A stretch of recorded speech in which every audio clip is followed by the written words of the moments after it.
રાજકોટ મહાનગરપાલિકાના પદાધિકારીઓની ગાડી પર સાયરનનો વિવાદ। મહાનગરપાલિકા પ્રાદેશિક વાહન વ્યવહાર કચેરીના પત્રનો જવાબ મળ્યો। જવાબ આવતા મહાનગરપાલિકાના અધિકારીઓ અને પદાધિકારીઓ મૂંઝવણમાં મુકાઈ ગયા। પોલીસ, ફાયર અને એમ્બ્યુલન્સમાં જ સાયરન લગાવી શકાય, બાકીની એક પણ ગાડીમાં સાયરન નહીં લગાવી શકાય। આરટીઓના જવાબથી અધિકારી અને પદાધિકારીઓ મૂંઝાયા છે। રહીમ, આજે પત્રનો જવાબ આવ્યો છે અને અધિકારીઓ મૂંઝવણમાં મુકાયા છે, શું અપડેટ છે? ચોક્કસપણે અમિતા, સૌથી મોટો સવાલ છે આખો વિવાદ સાયરનની। જો વાત કરીએ તો ગુજરાત ફર્સ્ટ દ્વારા જે સૌરાષ્ટ્ર યુનિવર્સિટીના કુલપતિ દ્વારા જે આ સાયરન લગાવવામાં આવ્યું હતું ને ત્યારબાદથી આખો આ વિવાદ શરૂઆત થઈ।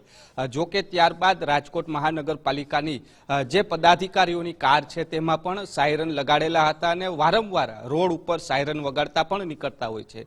જો કે તેને લઈને પણ સવાલ ઉઠ્યો હતો કે પદાધિકારીઓ છે તેની ગાડીની અંદર સાયરન લગાવી શકે કે નહીં, પરંતુ જ્યારે રાજકોટ મહાનગરપાલિકા સાથે વાત થઈ ત્યારે તેમને કહેવામાં આવ્યું કે અમને આ બાબતે ખ્યાલ નથી, પરંતુ અમે આરટીઓ પાસેથી આની વિગત માંગશું અને ત્યાંથી શું જવાબ આવશે તેના ઉપર નિર્ણય લેવામાં આવશે।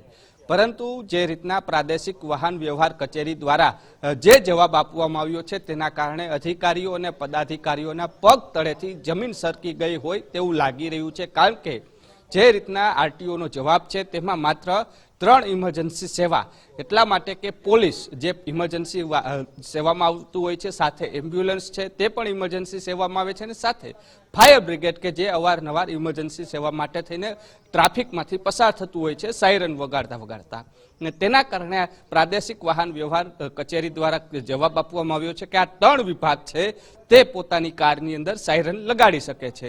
જો કે આ જવાબ બાદ હવે અધિકારીઓ અને પદાધિકારીઓ કયા પ્રકારનો નિર્ણય લેશે તે સૌથી મોટો સવાલ ઉત્પન્ન થઈ રહ્યો છે। રાજકોટ શહેર નહીં પરંતુ ગુજરાતભરની અંદર જો મોટા ભાગની વાત કરીએ તો મેયર હોય છે, સ્ટેન્ડિંગ કમિટી ચેરમેન હોય છે, ડેપ્યુટી મેયર હોય છે, શાસક પક્ષ, વિરોધ પક્ષના નેતાઓની ગાડીઓમાં પણ સાયરન જોવા મળ્યા છે।